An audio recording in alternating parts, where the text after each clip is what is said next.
Welcome to the 3 Project, not just a number. Are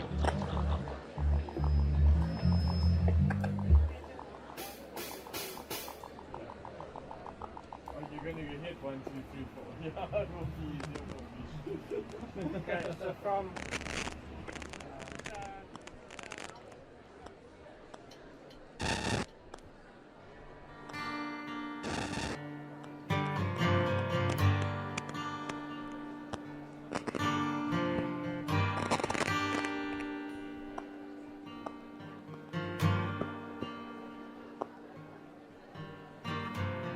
Soet is die reuk van mening.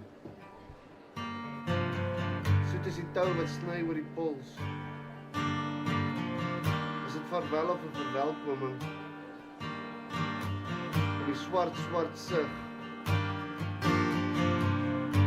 In die soet lig.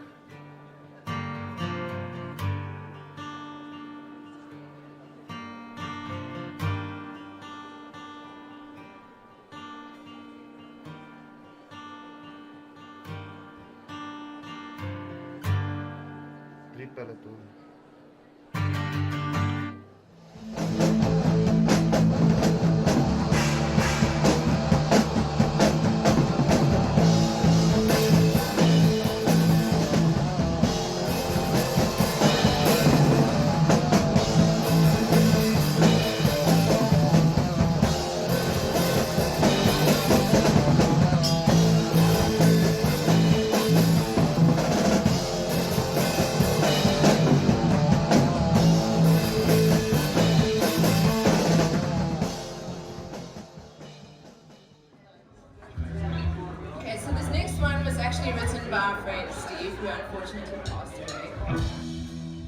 In April 2015, Riot Control had to say goodbye to their guitarist and one of the founding members, Stephan, when he passed away in a tragic motorcycle accident. The project took another major setback when the drummer Adam, also a founding member of the band, decided to step away. Luckily, the guitarist and drummer from the Couch Ninjas, Graham and Monkie, stood in, and Riot Control could continue. Hey, you happy, Monkie? Yeah. I don't need a monitor, I just like to sound like I'm in voice. Hey, what's up guys? We're Riot Control. Welcome to Mark's evening that he's planned tonight. You should go check the art out upstairs, it's actually quite amazing. I bought some. By Mark and Leanna Stain. Yep. Yeah, give it up for Mark. Come on everybody, round of applause, come on! It's a live music venue, not a library. Make some fucking noise. Yeah, there we go. That's what I'm talking about. All right, so we're gonna start the song. The song's called Walking Away.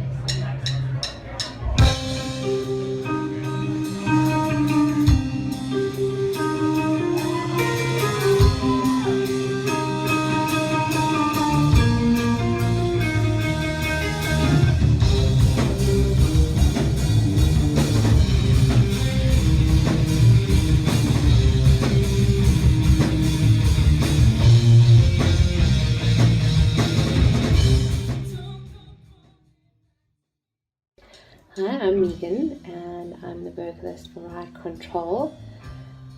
If I had to describe my vocal style used for Riot Control, I'd say it's kind of evanescence. A lot of people say it's very evanescence-y.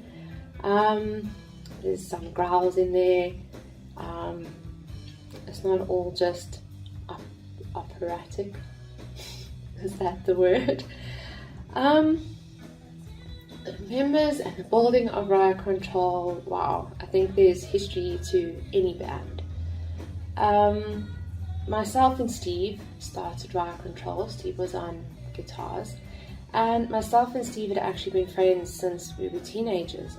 We started our first band, Minor Detail, together, and Steve was a very enthusiastic person. Steve's the kind of guy who you do one band practice and he wants to go do a show, he wants to go do a gig, and you have to tell him, Steve, no, calm down, we need to do practice first, we need to master this, we need to practice like at least 10 more. No, let's go do shows. So yeah, Steve, he was a force to be reckoned with. He really had to, but he drove us. He pushed us all. As much as we had to hold him back, he pushed us.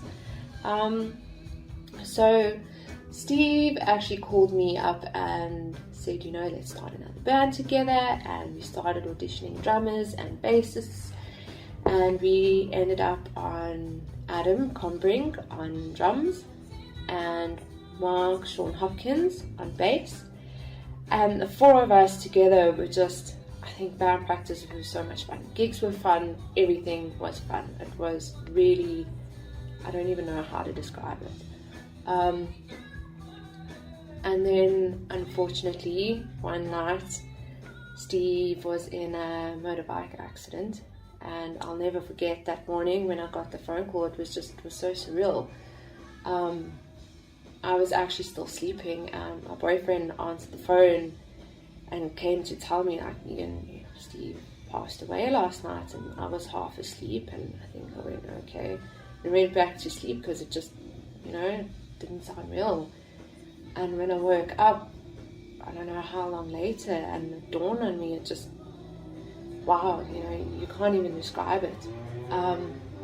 There was a song that Steve wrote, it's called Empty Inside, and the funniest and the saddest thing about that song is when we were still in minor detail, when we were teenagers, Steve would try to write songs and lyrics for the band, and we have to admit he was terrible at it. They were horrible songs. And eventually one day we as a band told him, like, Steve, we appreciate your efforts, and we love that you're trying, but please stop writing lyrics and songs for the band because they're terrible. Stick to guitars, they're great at that. And a week later, Steve came to me and he pulled me aside and he said, Meegz, I know that you guys asked me not to write songs anymore, but I wrote this one and I really want you to take a look at it. And he showed it to me, and it really was the most beautiful song. And minor detail, we were kids, we didn't do very much, but when we started Riot Control years later, and we picked that song back up and we redid it, and Mark and Adam just brought so much life to that song. And the funniest thing is, sad, after Steve passed away, he originally wrote that song, I think it was actually for his grandfather.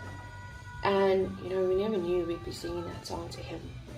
And after Steve passed away and we took a break and we were auditioning Monkie for guitars quite a while later, and Monkie was at his first audition, and we were playing recordings of our songs to him to have a listen, and they started playing Empty Inside, and it was the first time I think any of us had listened to that song since Steve passed away, and I just started bawling my eyes out. I couldn't control it. It was heartbreaking to hear the song that he'd written, but now we were actually, listening to it and thinking of him. And I think the words to it are, my hands are tied and I can't fly. I want to reach for the sky, to feel your soul one more time. My hands are tied and I just can't fly.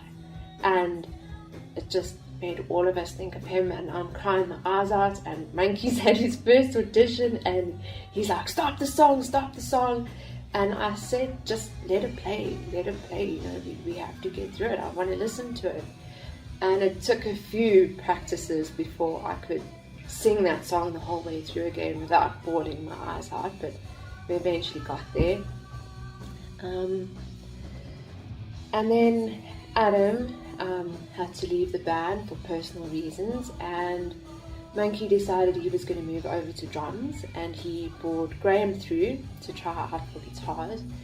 And Graham's style is it's so unique. He has these weird timings to everything that just you struggle to write along to, but it challenges you, and I loved that it challenged my writing to meet his weird time signatures, and it made amazing songs. Like when all of us eventually managed to, you know, collaborate together and push ourselves to write these songs along with him, it was fantastic. And you know, Mark on bass just added, Mark, how do I describe you? Mark has this unique sound on bass, and you know, after the band broke up and we were trying out new people, I think the whole reason it didn't work out was because I couldn't stand any other person's bass lines over Mark's. Like I was like, it sounds wrong. It's not Mark, it's not the same. I want Mark. So yeah. High points of the journey, sure, there's so many. I remember us doing the Imlith Art Festival and us all camping together, and we knew, well, I even knew before we left home to go to this festival that we all probably going to be hungover the next morning, and we were opening the show. I think we were playing at like 10. So I went shopping and bought like a packet full of Red Bulls for the whole band. And like basically hangover kits for everyone. And you know, we all said we're going to bed early, we're not doing an all-nighter, but it's the first night of the festival, so everyone went crazy, no one slept. And the next morning we all felt so rough, and I went to my car and I bring out all the Red Bulls, and you have to do this like delicate balance of like a Red Bull and another shot for hair of the dog to like, in the moment you sort of feel okay, you're like, okay, no more, we're good, we're gonna do our show. Yeah, and we all had so much fun. I think that was the longest time we spent together as a band was camping that weekend. It was so much fun. For me, there's so many memories of that weekend. If I had to describe my experience with Riot Control in one word, I'd say it was an adventure. There's no other way to say it, you know, with the member changes, with things that happen, unfortunate events, with shows, with the inevitable arguments, with the funny times. Like, we joke around in band practice so much. Like, sometimes we take jokes too far and someone would get upset, but still, you know, we'd laugh. Definitely I'd say it was an adventure. Well,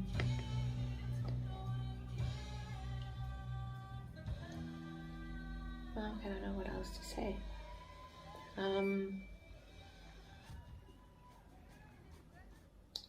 I think if I had the chance, I would definitely put that band back together. Monkie eventually moved overseas, so we didn't have a drummer anymore. We all just, our lives took us in different directions, I guess. Yeah, if we had the chance, I would definitely, I think we were finally starting to actually get somewhere. I was in the process of submitting us to play at Opikopi. We really had big things coming. We had big shows lined up, and yeah, life takes you to unexpected places. But yeah, that's Riot Control in a nutshell. I'm having a fucking good time. Are you having a good time? Yeah! That's what I'm talking about. All right, everybody, let's have a drink. We've got some free t-shirts to give away, sponsored by Punked Hair Design. Did you throw two in one shot? Punked Hair Design. Yeah. Okay, everybody jump. Whoa. Sorry, that was the worst throw ever. Weak sauce. Alright, so we're gonna play another song since we're terrible at entertaining people. I was on the stand ready. So a midget walks into a bar.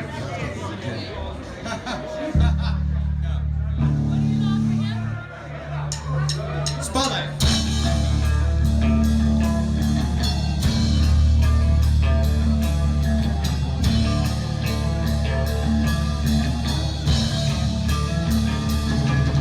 Staring into nothing.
In 2019, Graham and Mark form a progressive instrumental art project called the 3 Project. Their style often relying on absurd time signatures and several atmospheric layers. They introduce both mid-range distorted tones and melodic clean passages, which naturally is highly influenced by ambient music. Monkie, part owner of the studio where they practice, temporarily joins the project before immigrating to chase his dreams abroad. He has an immense drum influence on their early sound.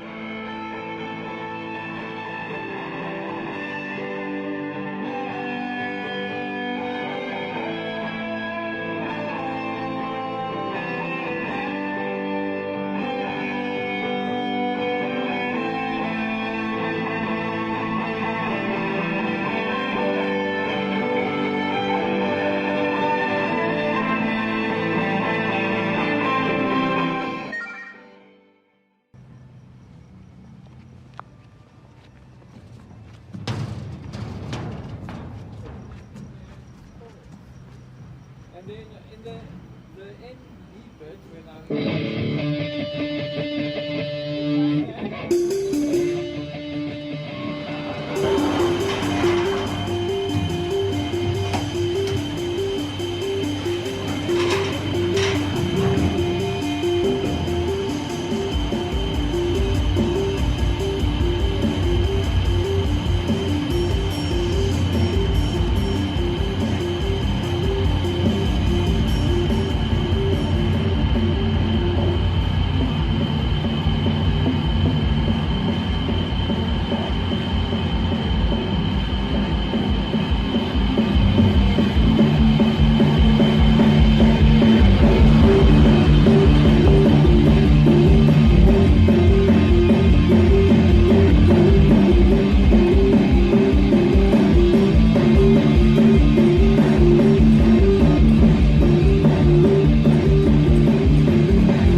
What's up, guys? Monkie. I used to play drums for the 3 Project. Let me give you a little bit of history. I got introduced to Mark by jamming in Riot Control. And how I came to jam in Riot Control was Adam, Stewart, and I, we were partners in the workshop studios. And Adam was the drummer for Riot Control. Now, sadly, when their guitarist passed away, I offered to jump in on guitar, and that's how I joined Riot Control.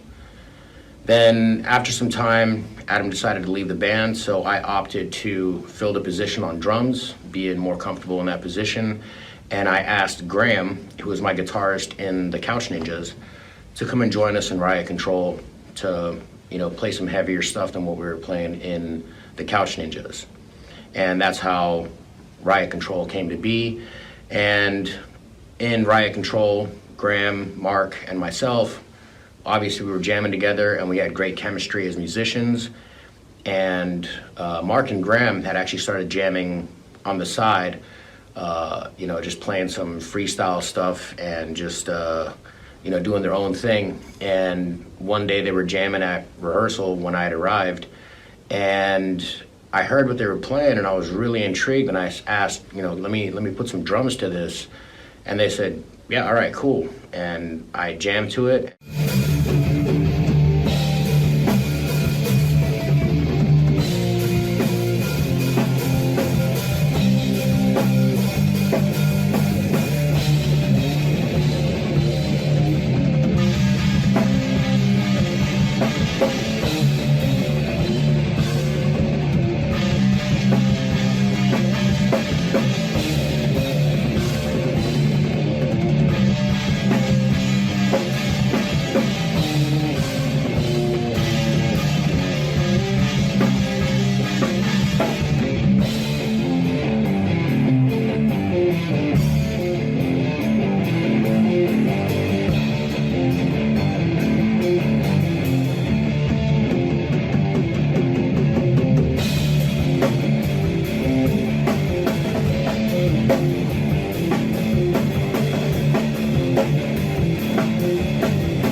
think that's how the 3 Project was born. Now, I'm very grateful that I got to be a part of it in the beginning, and I feel like I brought a little bit heavier of an element, you know, to the style that 3 Project was playing, because my drum style and influences are very hard rock, metal, with a little bit of a hip-hop tinge in there. And I definitely brought that to the table to what Graham and Mark were doing. I think I actually pushed them quite a bit into the heavier side than what they initially were jamming when I heard the riffs they were playing. And you know, Graham and I had jammed some mellow stuff in the Couch Ninjas, and we jammed a little bit heavier stuff in Riot Control, and we kind of brought elements of both of those influences, I think, to the 3 Project. And Mark had jammed in other projects as well, you know, various ranges from like punk rock to rock, hard rock, and stuff like that. And he definitely brought those elements to the 3 Project. And I think collectively between the 3 of us, that's kind of how it became such a diverse style of music. And, you know, Mark, being the amazing artist that he is, wanted to do, you know, visual incorporation with the music and stuff like that, to have it be, you know, not just an instrumental band playing on stage, you know, really just a show in itself with kind of a music background, like an artistic expression with a music background as kind of a thing. And it was a great conceptual idea. And I've followed the 3 Project since I've departed and, you know, moved to China. And, you know, it's great to see what they've done. You know, they've gone through a lot of lineup changes. They've had several different drummers and musicians come and go, but, you know, Graham and Mark being a constant is great. And I think really keeps the style of the original idea alive. Now, I've got my own studio here in China. I'm still jamming and doing my own thing, you know, but I'm definitely playing the heavier stuff.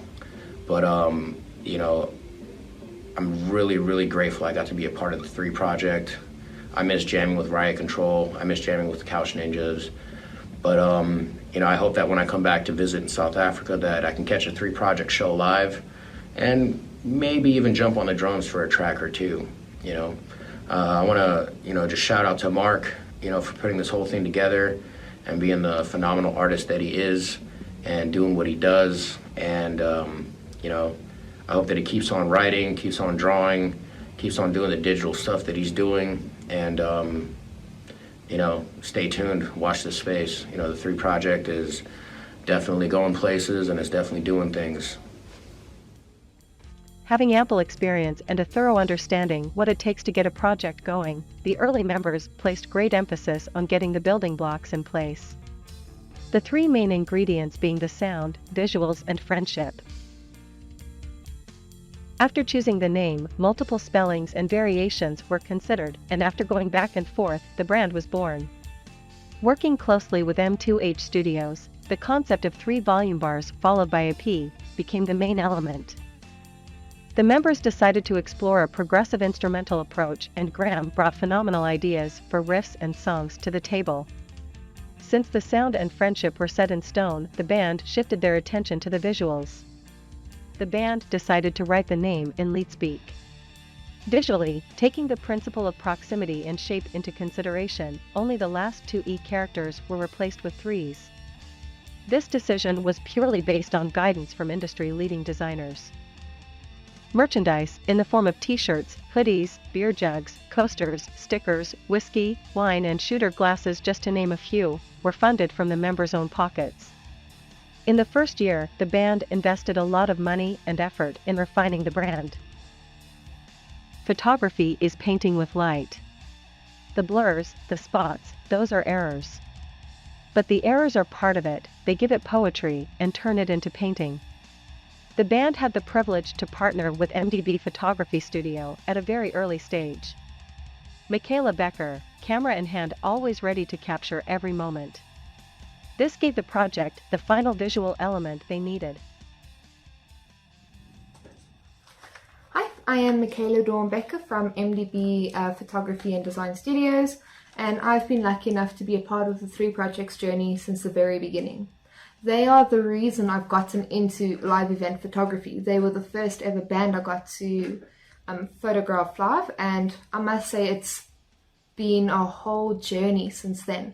I have truly found the market that I know I'm supposed to be in, and I can honestly say thanks to the 3 Project for that. So when I started out with the 3 Project, this was back when Monkie was their drummer, and when they had begun, they had made the decision to never ever gig live. So all of the photos I started off taking were more creative and in studio, where they were busy practicing and doing recordings. Soon after, they decided why not go to a jam night. I think it was like an open mic night at Rumours Lounge, and the rest of it's history. Since then, they were just like, no, we need to take our music out there. And I'm so grateful that they have, because them as a live act, they're truly incredible. Not only are you mesmerized with the music that they make, but they also bring in visual aspects to their performances, which is extraordinary. I've been lucky enough to witness their live artists that they've had on stage, along with their TOMM3 T character, which has honestly brought me quite a few fantastic photography opportunities with that. So when it comes to my own personal experience with the 3 Project, I can honestly say that it is one I won't soon forget. They have brought me out of my shell and have taught me so many things that I can do with my photography that I never imagined before. And if I had to describe my experience with the 3 Project in one word, it would be unforgettable. And I'd just like to thank every one of the 3 Project for allowing me to photograph them in a form where they are truly happy, and it's sort of indescribable to see someone in that state, because you're sort of vulnerable, because once you're up there, all eyes are on you. There's nothing else to it. And for allowing me to photograph that and help them capture those memories, I'll be forever grateful.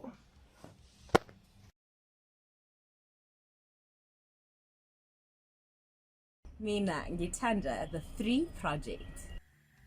I've worked with many bands, right? Well, at this point. I've worked with a lot of bands. Some are impossible to fucking work with. Others less so.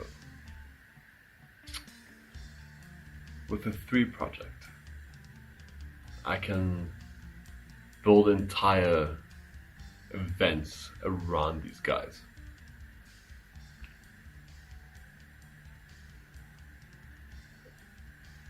They're reliable, and not just that, they are fucking good.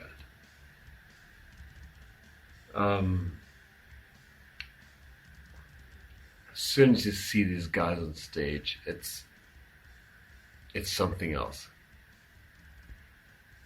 I was taken aback the first time I fucking saw them. They got recommended to me through State Dependency. I had no idea what the fuck they were. I had no idea. But fuck me, when I saw them on stage,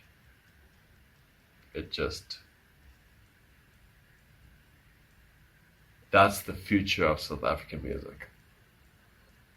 That's it. The energy that they can fucking capture.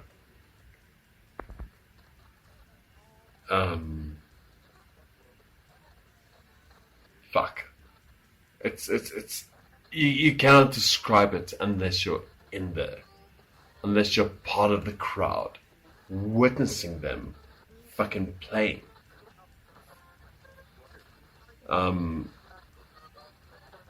These are the guys that I will always be fucking happy. In fact, I will host an event around them. It's something else. It's something else.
After Monkie's farewell, Tristan is the first drummer to take the project to stage.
fuck, they helped me out.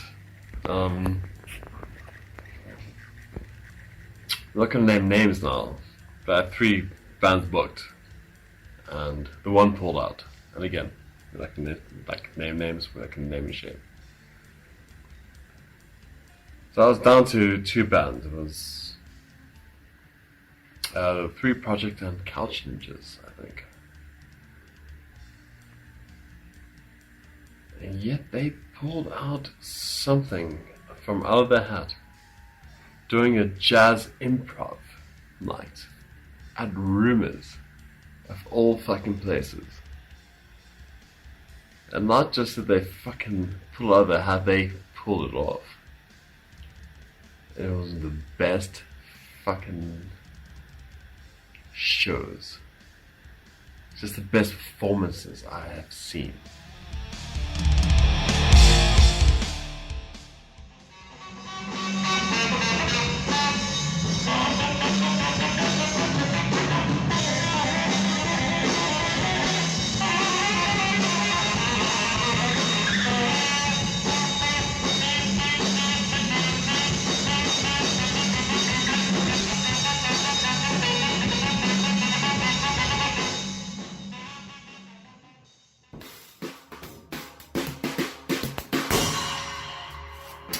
Yeah, 3 Projects. What a band. When I hear their music, I see a lot of imagery in my mind. Their music sounds like, I told Mark, it sounds like a soundtrack to a movie or something like that. And yeah, it's a really special band. And whenever they played, I always sort of heard parts that I would do on guitar. So then one day I said to Mark, man, I would love to jam with you guys. And then at one of the gigs, we didn't rehearse or anything, you know, we just sort of, while they were playing, you know, Mark said, yeah, bring your guitar and let's do something.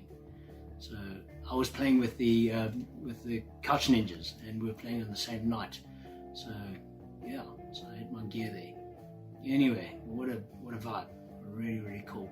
And it's so awesome that they're having a documentary made of them. It's bloody awesome. All right, well, see you at the gig.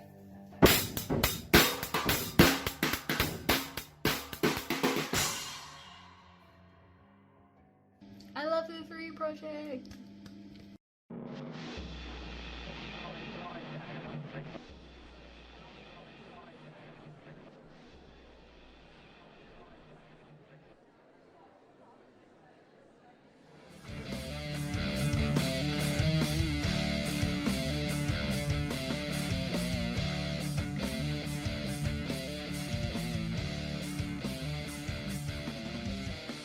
So yeah, man, Saturday, 2nd of March, we might have something special.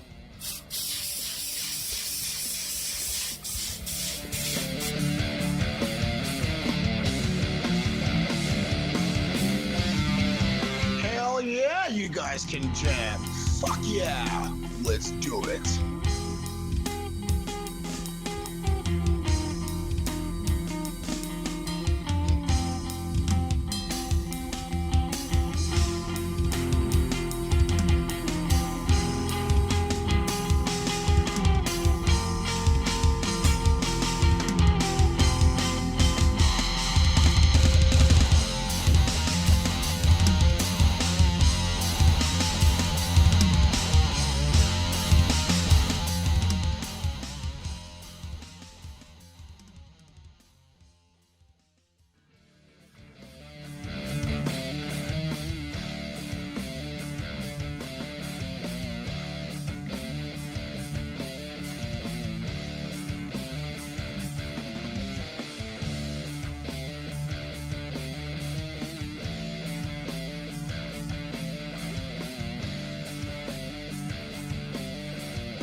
sake of this video, and when I perform for the 3 project, I go by the persona of Defye. That's Defeye. That's a graffiti tag I used to do when I was in my 20s, basically defying the system. And then the EYE, the I thing, is about seeing things as they really are, opening the third eye. I don't really have an original art style. When I do art with the 3 project, I would say I borrow very heavily from the abstract impressionist and street artist Jean-Michel Basquiat from the 80s. Someone that really has inspired me in art, has made me realize that things don't have to always be representational. You know, you can play with symbols and words and pull things out of your subconscious and represent them on a canvas. So I've always been into art, but I will say that, yeah, the work of Basquiat is something that really inspired me, especially with painting, to explore. As a whole, I would say that the 3 project is a band that is pushing the boundaries of indie rock, if I can call it that. I'm not great with genres, not just in the local scene, but in the international scene, because what they're doing is they're telling one long narrative through 3 instruments rather than telling short stories through songs. I think they're great. Well, I know the 3 project because the guitarist that plays for my band, the Couch Ninjas, also plays with the 3 project. And when I found out that they had this art component for their shows, I believe I put my hand up, because it's something that I really wanted to do. And the whole process of getting involved was very natural. You know, I came up with this idea of wearing, using the overalls, or painting the overalls as an actual art piece while I was doing the art. So the outfit itself is an art piece, and then I would be doing art in the outfit, and then I would perform as this performance artist. Yeah, the whole process was very natural. What I did was I went to a lot of thrift shops in my area, bought a lot of old art or discarded art, and I painted over it. So set up like a mini studio on stage, you know, and then I did the art while the music was playing, which, yeah, it felt great. It actually felt like I was Basquiat for that time. I also like the idea, thinking about it later, that I'm wearing these workman's overalls, but I'm doing like a very bourgeois thing. Like, you know, high art is a very bourgeois kind of space. And especially the works of Basquiat, they're now selling for tens of millions of dollars. So it's like this kind of juxtaposition of working class and bourgeois. You know, it's total freedom, and I call it the best seat in the house. It's like you're being part of the audience, but you're contributing to the show, and you're being creative on stage. And the thing that really resonated for me on the first performance was hearing the saxophone, because in the research I was doing on Basquiat, like a lot of the documentaries did feature a saxophone playing, so that was really powerful for me. I would probably say 4: a guitarist, a bassist, and me, the artist. But yeah, I just would like to add as like a footnote for, you know, the aspect of what I do. I would ideally like to do it with Tristan as a drummer, just because I feel like the whole saxophone element is really crucial to what I'm doing. I hope that in other capacities that the 3 project continues to do art as a component to their performance, because I do feel it's really crucial. I would like to just say a huge thank you to the 3 project for giving me the opportunity to perform with them. I kind of feel like I'm becoming this whole other persona. It's like I'm channeling the energy of Basquiat when I'm on stage performing as this persona. And if there are any well-keeled Basquiat fans that want to see the four of us performing internationally, please DM me. Okay, peace out. Ask you the questions and you just answer them internationally. Okay. So why did you decide to add an art element to the 3 project performances? Cool. When me and Graham started the project, we decided we're going to make an art project, and visuals obviously plays a big role in it. So the absence of a vocalist, we decided to add some art and keep it entertaining. Okay, that's awesome. And what does art mean to you? Art to me is freedom. I can say what I want. I don't have any boundaries. I can actually go ahead and create what I want. I mean, there's nobody can tell me what is right or wrong. That's I've got my own freedom. Yeah, I feel that, Doug. And so what would you say your goals are for the 3 project going forward? Well, my goal is to keep building a following, and obviously to get to people that doesn't have the sheep mentality and not following, recipes within music and criticize when you don't follow some recipe, where we can push the boundaries as far as we can. Got you, okay. And what kind of art do you like? I personally like a mix of art. I'm really big into art that's got meaning. I'm not big in pictures. I like something that actually, when I look at it, it challenges me, and then I can feel something. Art and feeling. That's what I prefer.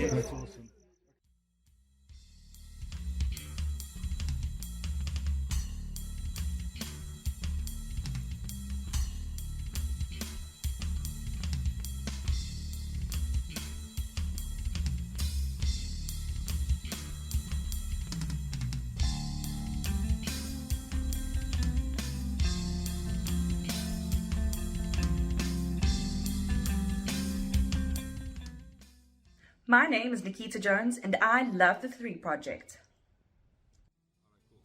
How's it? My name is Ryan. I'm a drummer for Arm to This Arm. I think we're melodic. There's different influences in our band, and we've had the honor to play with the 3 project, Mark Sean Hopkins band, and it's a band that I really enjoy playing with. They've got a lack of progressive sound. It's something really unique. The bass is like really leading the sound of the band, which I really enjoy. And we've done a gig with them. We're going to do a few more and hopefully lots more in the future. And it's so lucky just to jam with them. Mark as well, the front man, if I can say that. Such a cool oak, and if we can collaborate with them, it's always fun. It's always a good turnout, and just a good band to jam with.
At the end of 2019, due to work, Tris was commuting more than 8 hours a week from the Free State to Johannesburg to make practice, not even considering playing shows. At the time, Mark was also spending a lot of time in Cape Town for work. Although the project made it to the final of the Marshall Battle of the Bands, very little progress was made in this time. To bring some relief to Tristan, the project decided at the beginning of 2020 to bring in a different drummer. The opportunity for Tris to collaborate on keyboard and saxophone remained. Sadly, Tris permanently moved, and the project didn't get to collaborate with him again until 2022. Losing a phenomenal musician, the project set out to find a new drummer with a certain edge. Dillon, a mind-blowing drummer who brought a digital quality through his electric kit, caught the attention of the project. This allowed the project to introduce digital effects to their progressive sound. Along with his technical drumming, this gave them a new edge.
Refining their sound while growing their repertoire, the three project had the privilege to play some great shows.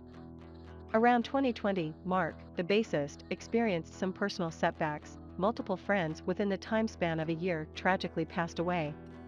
These close friends had or were actively having a direct influence on his music, most being ex-bandmates. To make the situation worse, the world went into lockdown due to COVID-19, crippling the hospitality and music industry.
Above and beyond dealing with the grief, the straw that broke the camel's back was when Mark received the news that an immediate family member was diagnosed with stage 3 breast cancer.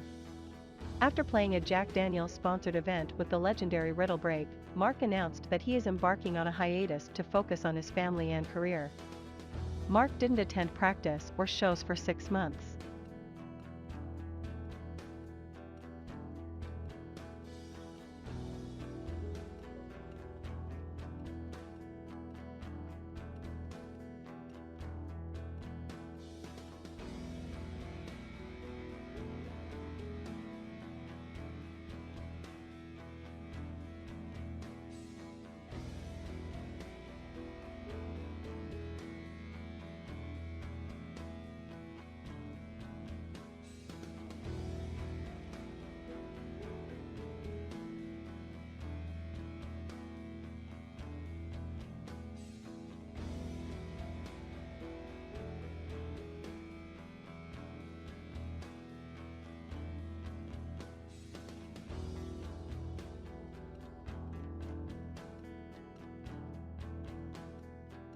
During Mark's absence, Graham and Dillon did some great work, investing time in early recordings.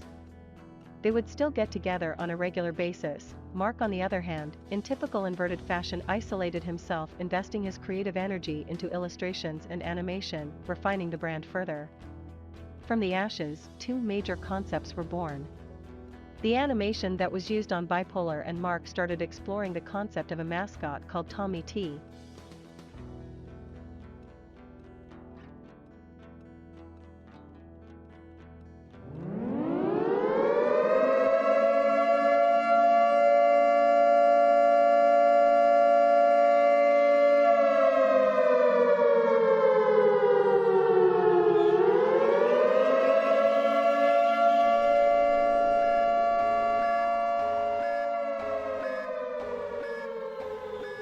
Near the end of lockdown, Mark collaborated with one of his friends, Kardia Kritzinger, to create a physical jacket based on the illustrations he created. She did a phenomenal job, and the jacket took on the persona of TOMM3 T. I'm Kardia Kritzinger, and how I came to be in the collaboration with the 3 project is my best friend, who happens to be the band photographer and the bassist's girlfriend, approached me saying that Mark had an idea where he really wanted to do an art collaboration with different artists, and for his idea he really wanted to use a straitjacket, but you know, a straitjacket isn't exactly very easy to come by. And knowing that I had made a few shirts at some point in time in my life, they asked if I could perhaps, you know, design and make something for them. It took me quite a long time to find, you know, the proper design and inspiration and everything. I got a bit of ideas from Mark and Macaela, and then added some inspiration from, you know, video games and movies and things that I had watched when I was younger. And yeah, it was quite challenging creating the straitjacket because I had never done anything like that before, and it was quite outside of what I was used to doing. But in the end, it was something that I considered challenging but very fun as well. And I think if I were to describe the experience in one word, I would describe it as encouraging, because it brought me to a space where I really wanted to experiment with new techniques and things and the way that I do things, and after that I ended up making quite a few interesting things. So that was challenging but exciting and encouraging at the same time.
Mark also used this time to maintain and rebuild relationships with venues and event organizers.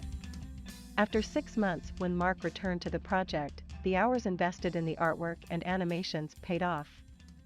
The project had a healthy pipeline of shows lined up. The first show being a live stream from Rumors Lounge. The video and audio from that show were combined with some of the animation.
Good afternoon, everybody. My name is Nicolene Smuts, and I am a tribal rock fusion belly dancer.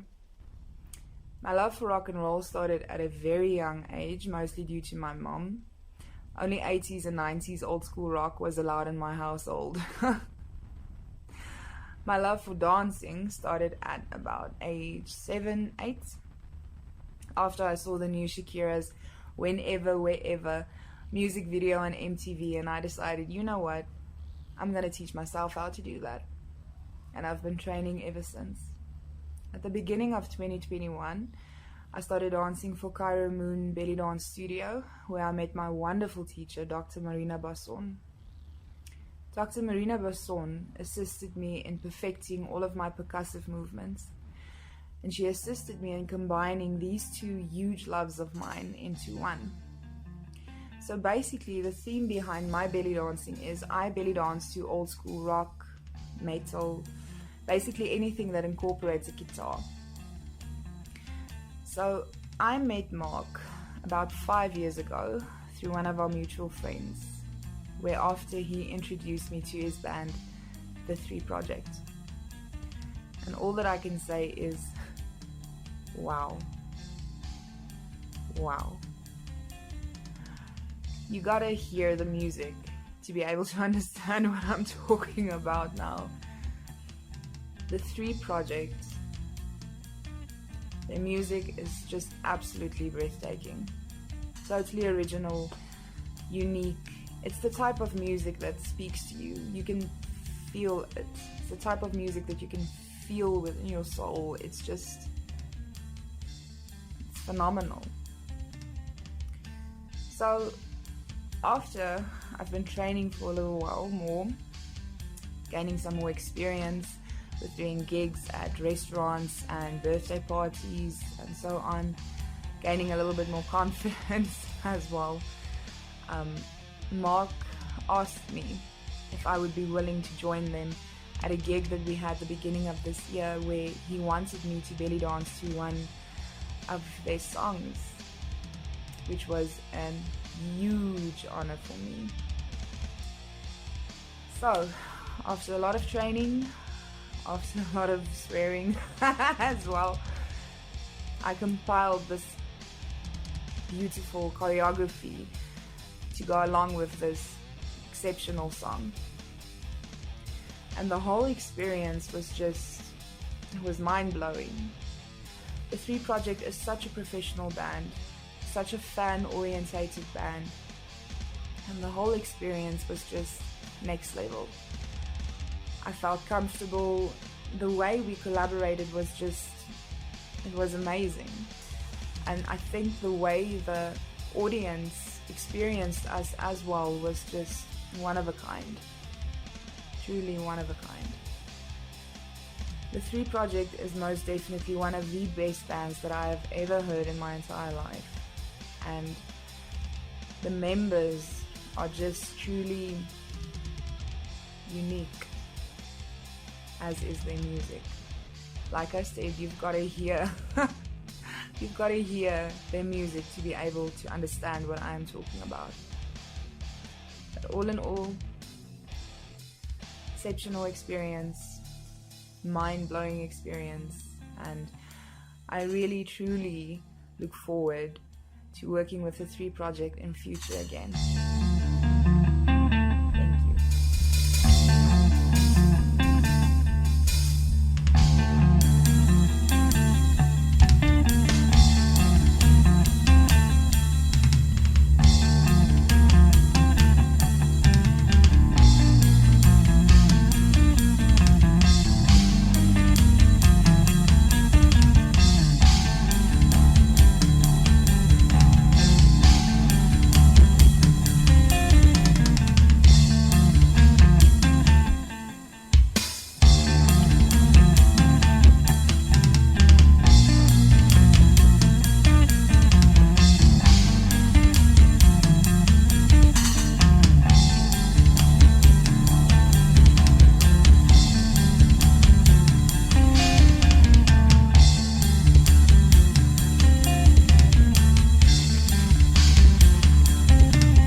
project! Rock on, boys! Ubesk, the 3 project. Early teasers in the form of illustrations and animations were consistently placed on social media and successfully created a hype and anticipation for the release of the single, Multiverse. The art concept explored how a single entity as a juxtaposition could exist within multiple versions of itself. After continuously postponing the release date of Multiverse, the project received a devastating message from Dillon that he will be leaving the music scene. He further added that it genuinely brings him nothing but sadness and disappointment in people and that he is done kicking a dead horse. Both the remaining members expressed sadness to parting ways with Dillon but respected his decision. The recording was abandoned completely at this point, and the remaining members had to go back to the drawing board to figure out the way forward. The project received an influx of drummers keen to join the project. Tristan temporarily returned to the project to help the band fulfill their commitments, but was unable to join permanently. After auditioning some amazing talent, the remaining 2 members had to make a very difficult decision. Stephan was chosen as their new drummer, impressively playing his first gig only 1 month after joining.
love the three project. Trying not to actually say anything, but you'll hear him go, "Kan ek vir jou stoel?" Anyway, great gig, man. Fuck, I really enjoyed it. Thank you. Thank you. Actually, I must be honest, I haven't enjoyed a gig so much for quite a while, hey? Yeah, thank you. You're doing really great stuff there. Yeah. Very cool. A question why the band chooses not to have vocals get posed often. The truth is, the band has been collaborating with a wide range of different vocalists live on stage and in studio for quite some time. The audience attending the shows get a unique one-of-a-kind experience when a guest vocalist takes the stage and pushes the band even further beyond their comfort zone. Although the original songs get released as instrumental tracks telling the story through the instruments alone, multiple tracks were released with guest vocals as well.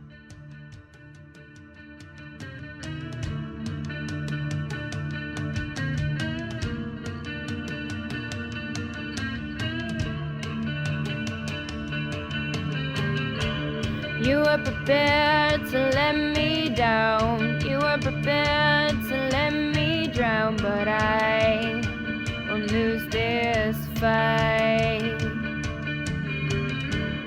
You pulled me close, you held my hand. You thought that I'd meet your demands. But I won't lose this fight. 'Cause I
Be kind to animals. Be kind to Be animals. kind to animals.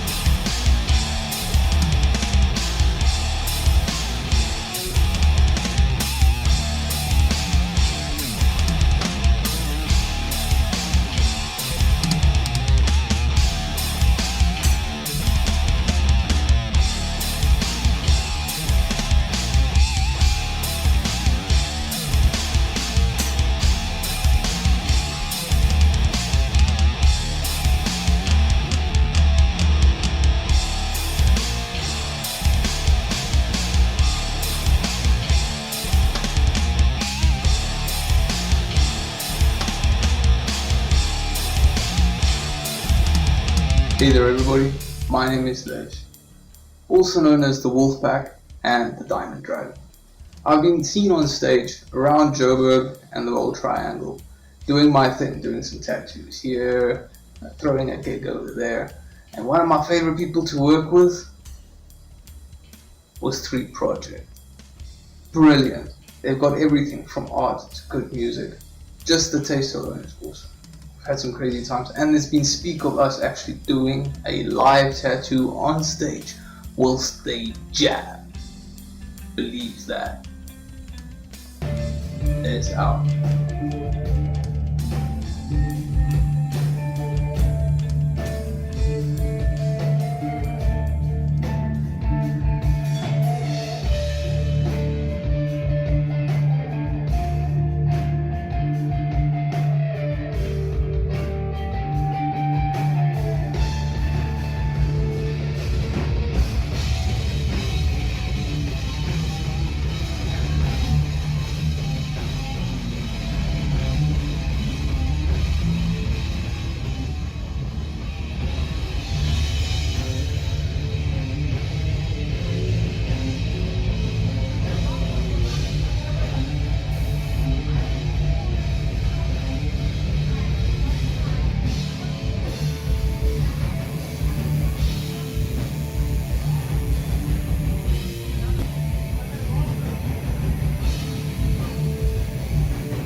pages. I'm writing this letter, a letter to say farewell. I hoped life would get better, but it became a living hell. You never listened. You thought I was lying. Ignored my cheeks when they glistened, deaf to my suffered cries. Fighting life, body sprawled, on bloodstained pages words are scrawled. I am trapped in life's cages, preparing to breathe my last, counting seconds so I can act. Maybe I will finally escape my past when I take on this deadly pact. I am now just a verse in a dead song, dealing with it the only way I know how. Now you see, you were wrong. Will you listen now?